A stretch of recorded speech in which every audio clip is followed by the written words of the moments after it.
In January, I learned that YouTube changes you. In February, I learned that it sometimes just humbles you.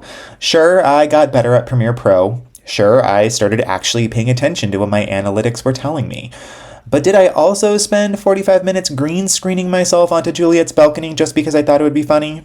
Yes. Yes, I did. I'm Nick, this is Dr. Cranky Pants Reads, and welcome to February's Notes to Self, the series where I document the chaos of figuring out how to make things work for me. Let's talk about what actually happened this month.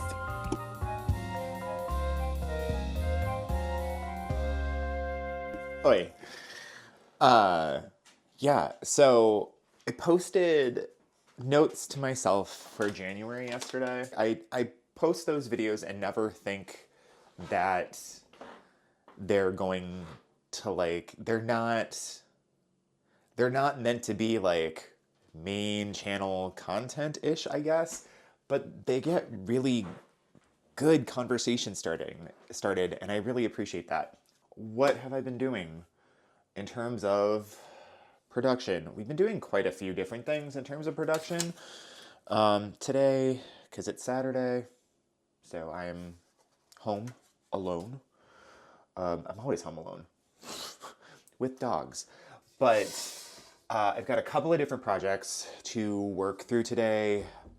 I'm almost done going through Book Chat with Pat's videos to get a sense of what the recommendations should be, and then I have one more BookTuber left in that series to kind of wrap up. And then I've had a couple of people say, "Oh, it would be fun if you did me as a BookTuber." So I may kind of work some of those in and make it a format or a container. We'll see. The research for that is almost done, and then I've also had to do some revision of when videos are coming out, what videos are coming out, and what videos are coming out when, because if the original video that I had coming out this Thursday, is going to require, if I'm truly making the shift out of CapCut, I need it to be a more basic video than the one that I had planned and that I have the footage for. So that's fine. It needs to be a quote-unquote simpler video than the one I have footage for. It needs to be a less complex video. So I'm still going to get that one filmed. I don't know if it's going to be in time for February, which is sad and unfortunate, but I need to make sure that I am patient with myself as I'm going through Premiere and trying not to go too quickly. So I need to get that one planned and hopefully filmed, but now I just need to get the script written and figured out. So we'll see. The BookTuber name tag will be the last video that I edit on CapCut, because I have all of those presets ready to go, and I am not that much of a masochist. But yeah, the other thing that I've been doing is watching other people's videos and commenting thoughtfully on them. I'm a little behind. I was doing really well there for a bit, but I'm really far behind. Just trying to be a good community partner. So, my February content plan? Absolutely a work in progress. I thought I had it all figured out until I realized that shifting to Premiere Pro wasn't just about editing differently, it was about rethinking how I actually make videos. And let me tell you, some things worked, others, immediate regret. Let's talk about it. 3, Let's See What You Got, As Edward Imagined by Matthew Burgess and Mark Majewski. A book about Edward Gorey? Say less. I want it more. I wrapped up Spines and Sparks this week. I think it was a really fun series, and I think I'm gonna try to do that as like 3-minute shorts.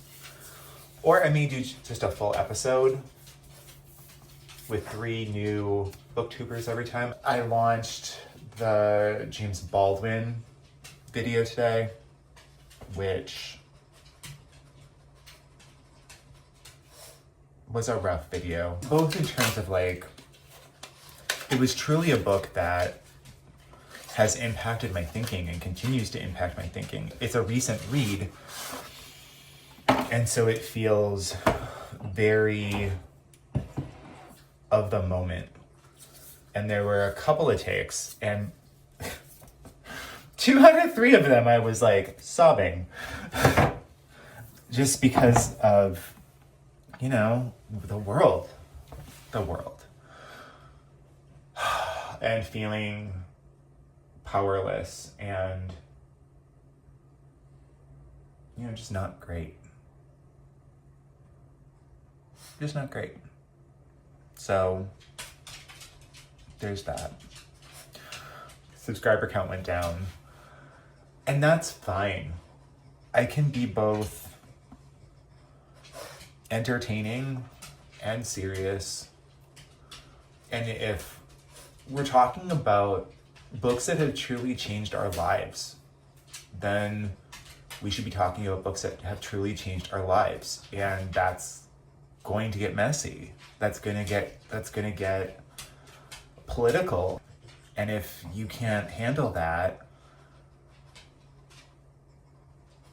my channel's not for you. Like, I'm all of these things. I can maybe throw together good concepts for tag videos, but I can also talk about hard things that I'm working through, and maybe you're working through. But so aside from that, one of the things that was important about that video. So Operation Premiere Pro is underway. That video is totally edited in Premiere Pro. I think I got everything that I needed to for that video. I was really curious about how the framing would work. Like, that felt like the basic place to start. And so I think that went well. It feels like I'm regressing a little bit in terms of what videos are gonna look like, but I got out an entire 18-minute video just on Premiere Pro. Basic AF. This week has just been a bear.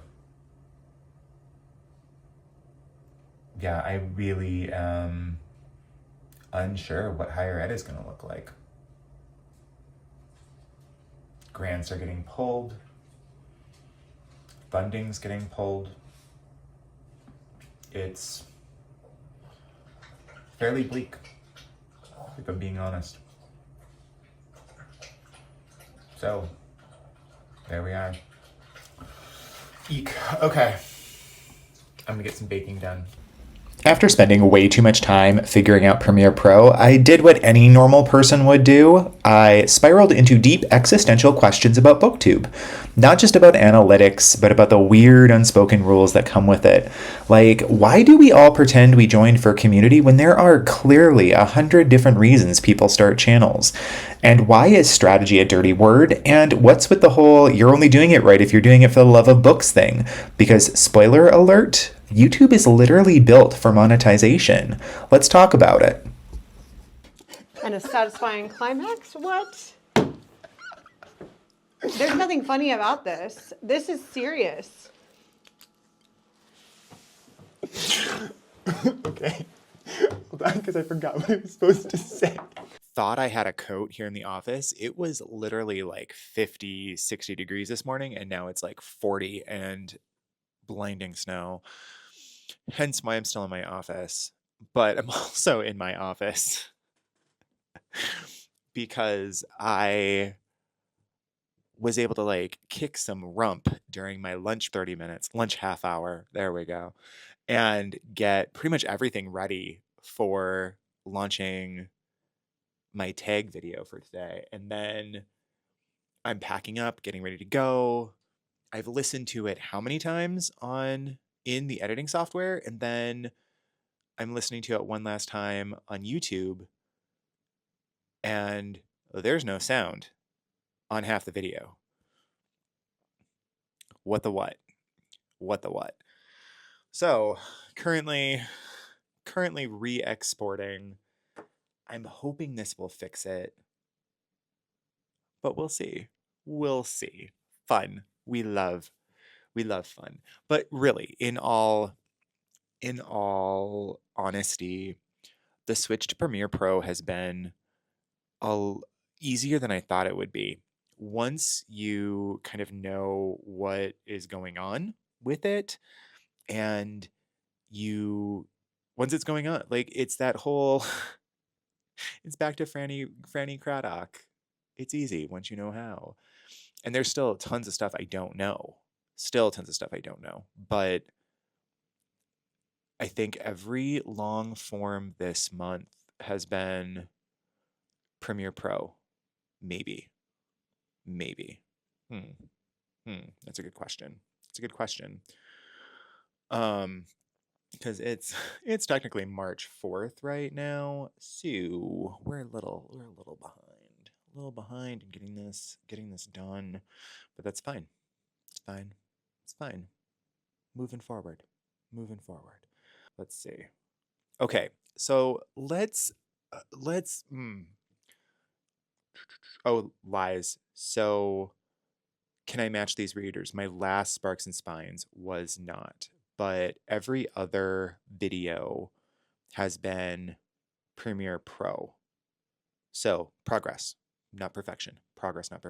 So that's been fun. It's been fun to play around with, fun to figure out. Like, it does feel like Pro has like 17 more steps to get one thing done, but I actually have control over Pro, and I appreciate that. That makes me feel good. So there's that. Still lots I want to learn how to do, which I think is something worth talking about before like we go into kind of the editing or the analytics.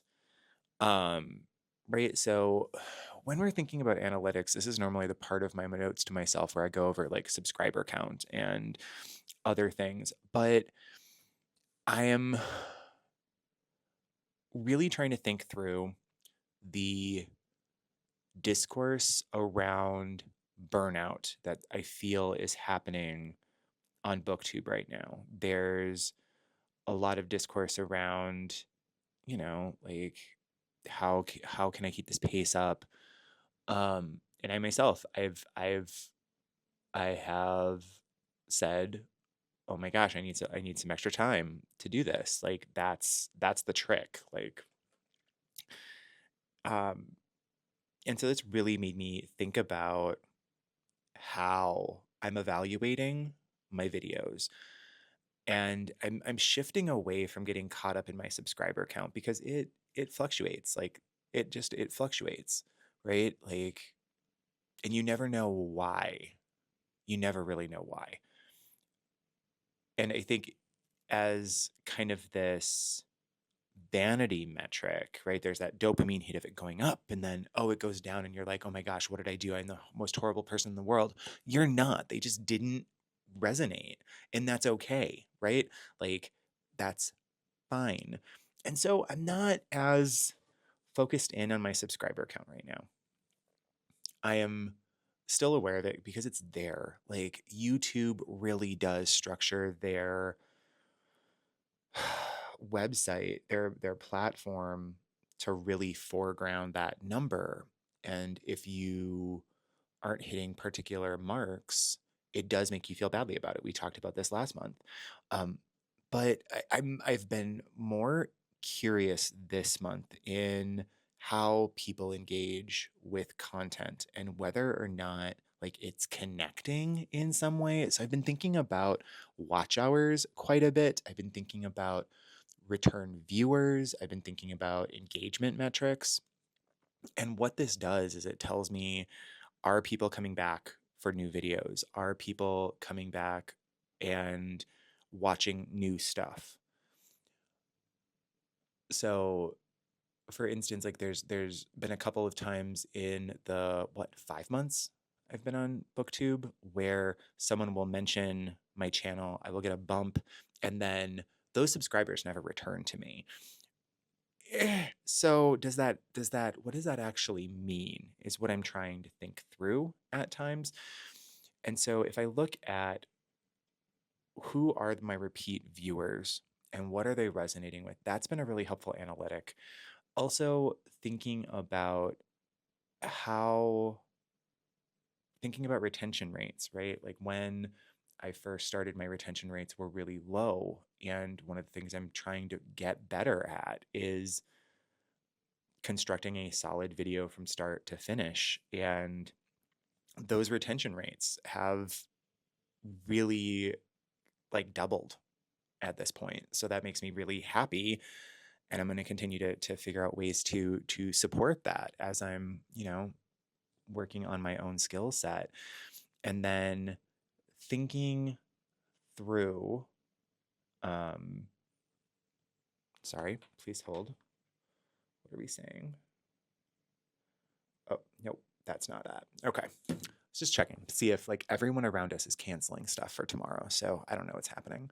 I will have to get home soon. But thinking about, like how are my editorial choices keeping people engaged, keeping people coming back? And that's really, I think, a much healthier space to be in than, ugh, I lost, 4 more subscribers. It's okay. They can make that choice. I believe in free will. Go for it. Like if what I am putting out there is not for you, then it's not for you. That's fine. I am not for you. That's okay. I'm all right with it. So I don't want to think about this as a numbers game, but as kind of an iterative process where I'm thinking about feedback instead of validation. And I keep thinking back to really early in the 5 months, Erie Beverly, just gave a really kind of like, I don't feel like I can hear you. And that was just such a helpful piece of feedback. And I've gotten many more pieces of feedback like that. And so I don't want to fall into the trap where my subscriber count becomes validation. And it's really tempting for that to happen, right? Because that dopamine hit. Oof. So also I think that really thinking through how you're coming at your analytics helps with that feeling of burnout, right? Like there's all of those YouTube videos and we've all seen them. YouTube's on easy right now. For whom is YouTube on easy? Because I think that, sure, for some people, it might be for the youth, if you will, for the aesthetically pleasing, if you will. Yeah, I think it becomes a little bit easier, but it's still really hard. It's not just a matter of, oh, just be yourself, or, oh, just edit your video like this, or, oh, just make sure your intro does this. Like, that's not how that works. That's not how that works. And that's how it's sold. That's how it's sold. And it doesn't work, right? Like you really have to be thinking about what are your goals with your BookTube channel, I think. And I was thinking back to, the rite of passage, the BookTuber newbie tag. And why did you start BookTube in the first place? And I don't have any hard data on this, but I've watched enough of them that I have a fairly good hunch that when people answer the question, why did you start your channel? It's always thinking about community. But it has been fun. And I think it comes down to three things that keep motivating me. And one is community. I've really enjoyed BookTube as a passive observer for a while. And so now that I am trying to put myself out there and do some BookTubey stuff and be part of that community, I want to do that connection thing, right? I want to be part of a bigger, conglomeration of readers. And I don't think that that's the whole truth. I think that's the truth. I think that's a version of the truth, but I don't think that that's necessarily, the whole thing. And I know for myself, I answered the question in that way. What is happening here? I answered the question, oh, I'm in it for the community, and the community is important. I don't want to say that it's not. But if I'm being really honest, I started my BookTube channel because I read, hold please, this book, because look, the world is burning. I don't know what higher education is going to look like. And I needed an authentic context to build some skills that I don't have yet. So my BookTube channel is really a space for me to have an authentic context to learn and just figure out editing. So that's really where I'm at. Now, community matters because it gives me a reason to edit. It gives me a reason to play with new things, to see how it resonates with others. But that's a byproduct. It's not necessarily my sole or primary driver.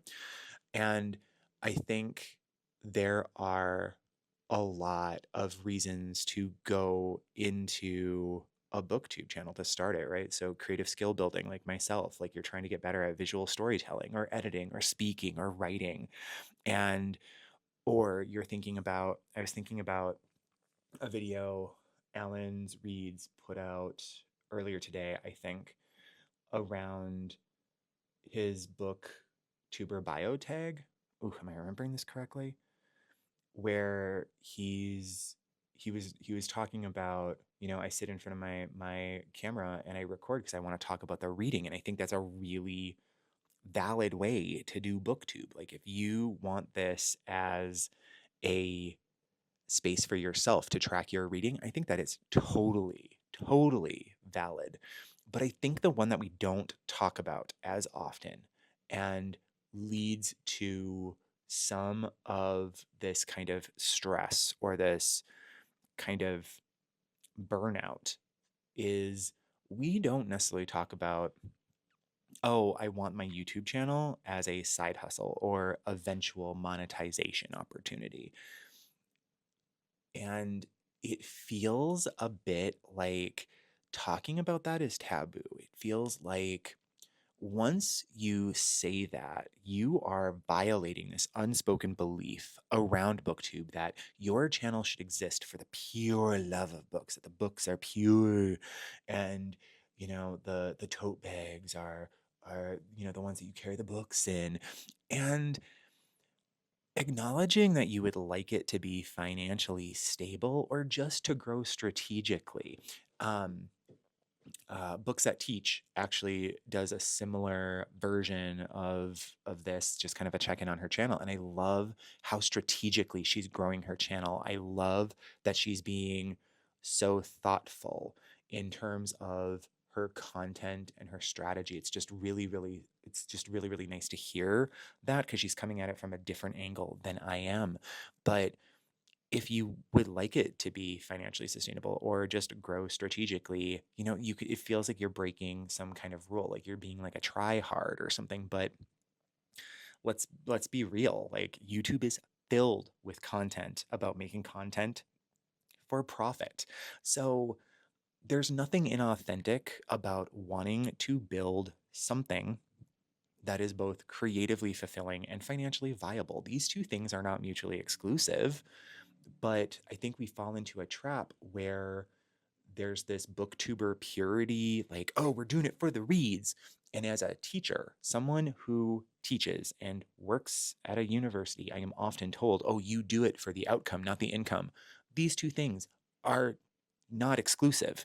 I can be in it for the student outcome because you pay me an income that is commensurate with, my experience level and my knowledge level. That doesn't currently happen. It's never really happened in education, but like these two things are not mutually exclusive. It's not a binary where you can't have both, right? And so I think all of this is to say monetization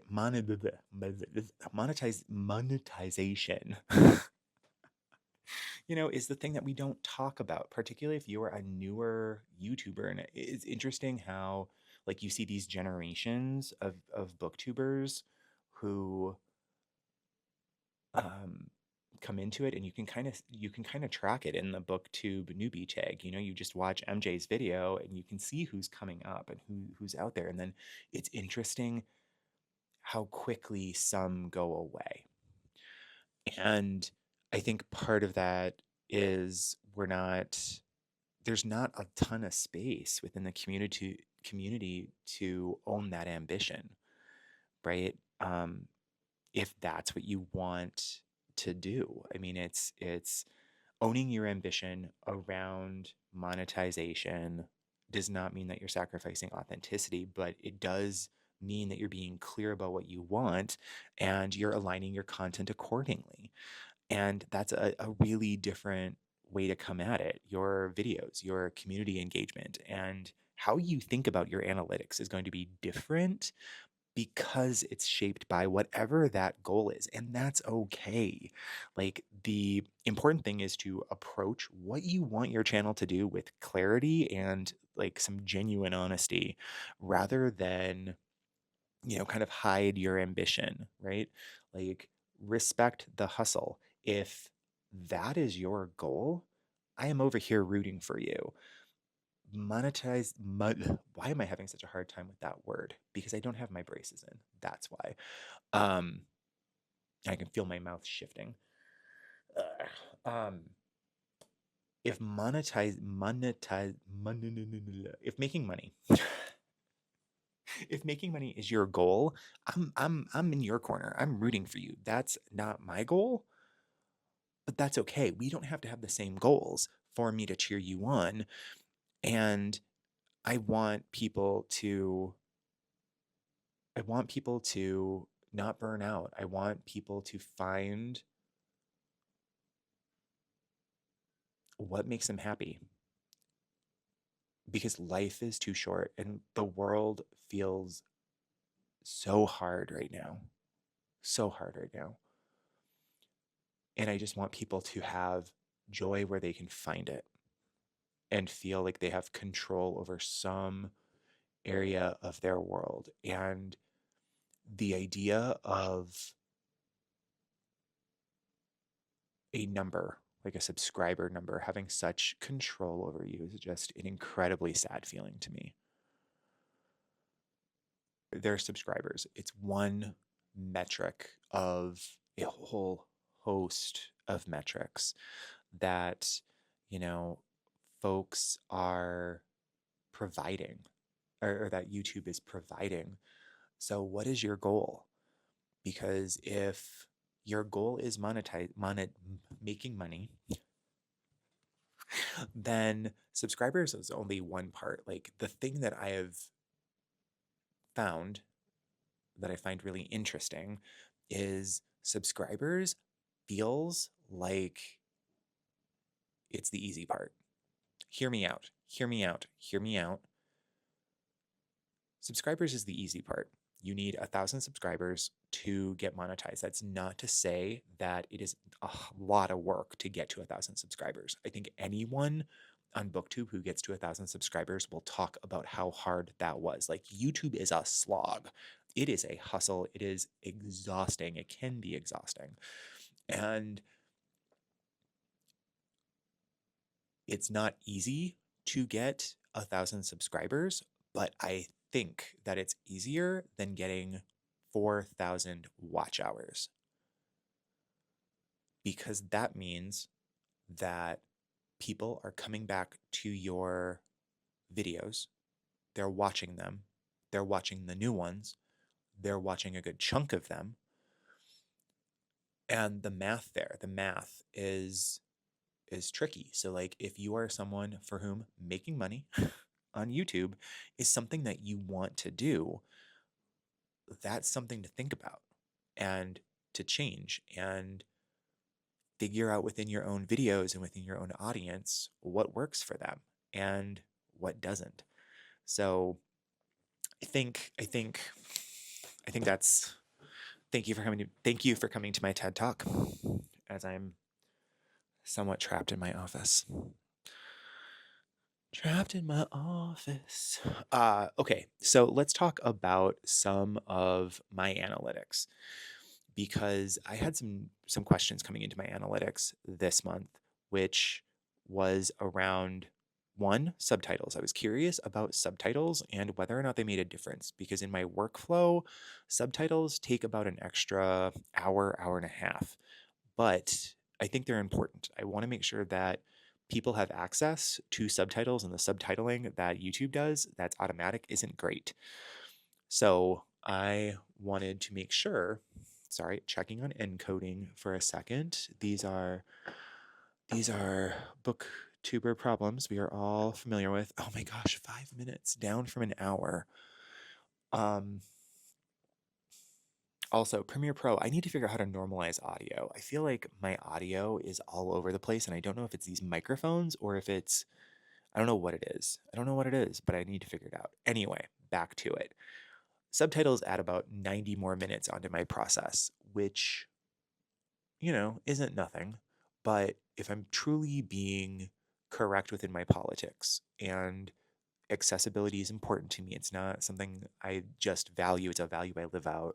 Captions are important to that. So I was curious about whether uploading, spending time on captioning made a difference. Was it being used by people? And so when I looked at my data, my analytics, 1 in 5 uses captions. So that tells me that like that's not an insignificant number. So that's a good use of my time. When I'm thinking about my YouTube videos, that's a good use of my time. One, it provides accessibility, and two,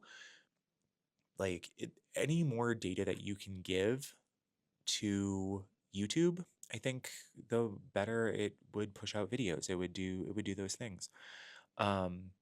Also, thinking about new viewers versus returning viewers was an interesting bit of data. The new viewers were kind of intrigued by the content, right? I had a lot of people come into longer form content from shorts.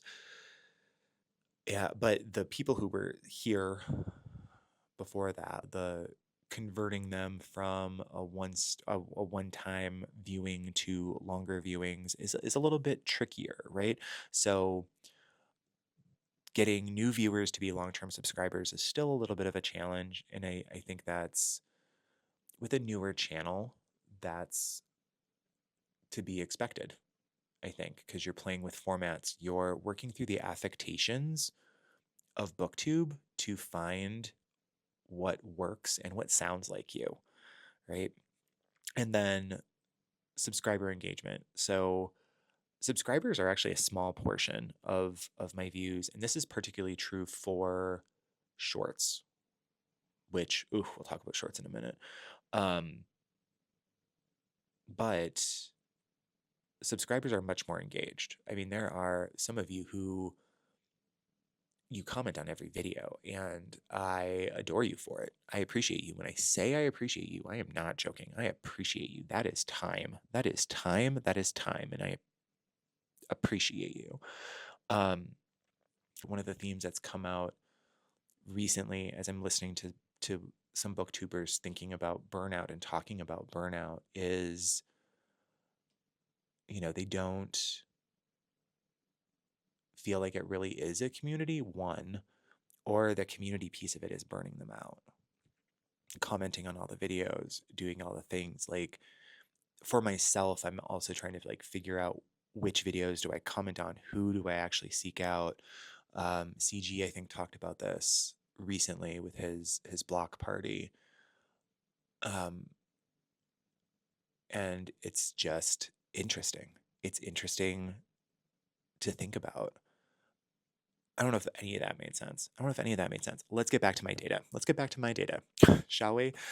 I kind of bit it with short-term content this month. I have a couple of hypotheses why, but my shorts really do drive discovery of my long form. So my numbers with shorts are very high. My numbers with long form are much lower, however, are much more engaged and have much more retention. So I need to get more strategic about the ways that I'm using short form and long form within my channel. Shorts was kind of my way in to this channel. I was posting shorts every other day and then went to one a day and then went to two a day. And now I'm back at, I'm not even getting one a day, if I'm being really honest. I'm not even getting one a day. My editing process, my filming process has changed so much that getting a short every day is just, I don't even know how to make it happen. But I think also part of it is just, I need to plan better. And I'm just not there yet. So, yeah, I mean, there has been subscriber growth, and to all of you, I appreciate you immensely. And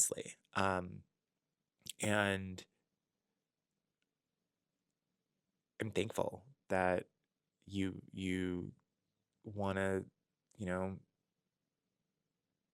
see what I figure out how to do, and also see when I figure out how to fail, which is almost more fun, right? But the shorts help with that subscriber base, but I am seeing things even out with the long form. And as I said before, like, the long form is really what I've been trying to work on. It's really what I've been trying to figure out. And I think for March, that's just going to continue. I think I'm going to continue on my current release schedule. So Tuesdays, I'll do a tag, though tags are taking, like, one of the things I did not anticipate was I thought having a tag Tuesday was going to be a little bit of an easier video, but because I am who I am, they require a lot more planning. And that's okay, because I choose to do that. I don't, it's not like, oh, I have to do it. Like, I could sit down in front of my camera and do that, but that doesn't teach me anything in terms of figuring out editing software. That's not a learning thing.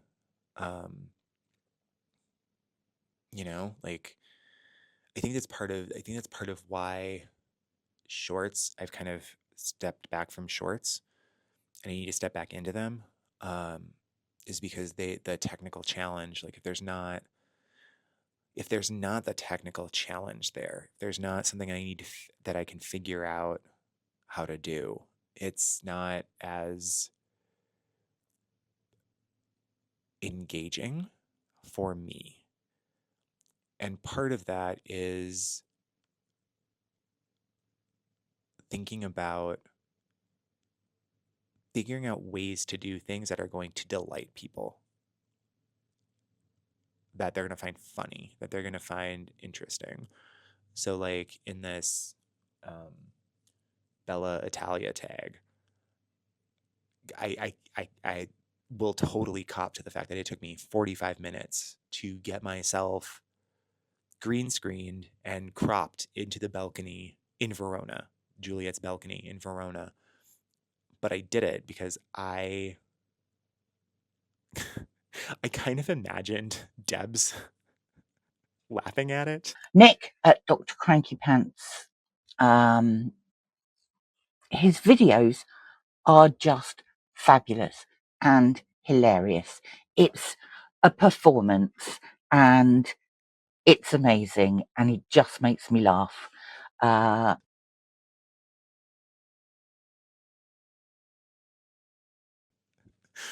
like, and that's the kind of stuff, like, so when I say like my primary thing is editing, that's become connected to the community piece. So that's all there. All right. My export is done, so I'm going to get out. I probably have a couple of things I wanted to go over goals for March. So when I'm home, I'll be back. Okay, so it's been 2 days since I filmed that last video because I came home to this. That's right, that's not a tree branch, that's like a tree arm. And so when I got home, instead of finishing this video, I went into, oh my gosh, I need an adult, and then realized, oh, you are the adult. What are you gonna do about this? And then, came up with a plan, and now plan is had, so I have to finish this video. So the last thing I think I need to talk about are some goals for March.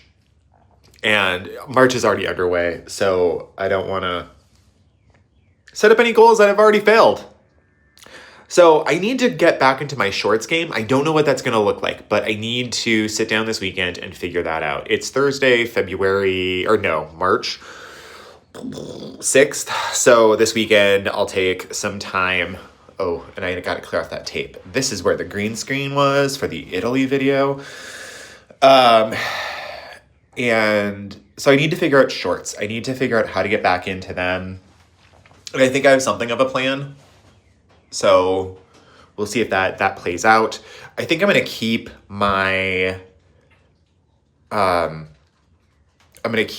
release schedule as it is, Tuesdays and then every other Thursday. I don't know if every Tuesday is going to be a tag or not.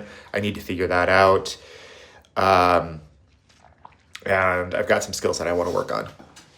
Now, I've worked from home all morning, and I'm going to go into the office and work some more. But hopefully tonight I will have some time to finish editing this Notes to Self. As always, if you've made it this far, I appreciate you. And what are your goals? What are your goals as you're thinking about your YouTube channel in the coming months? Whether it's growth, whether it's moving towards monetization, whether it's learning new skills, whether it's connecting with the community in different ways. What are your goals? What are you up to? What are you doing? What are you excited about? I'll see you in the next one. Bye.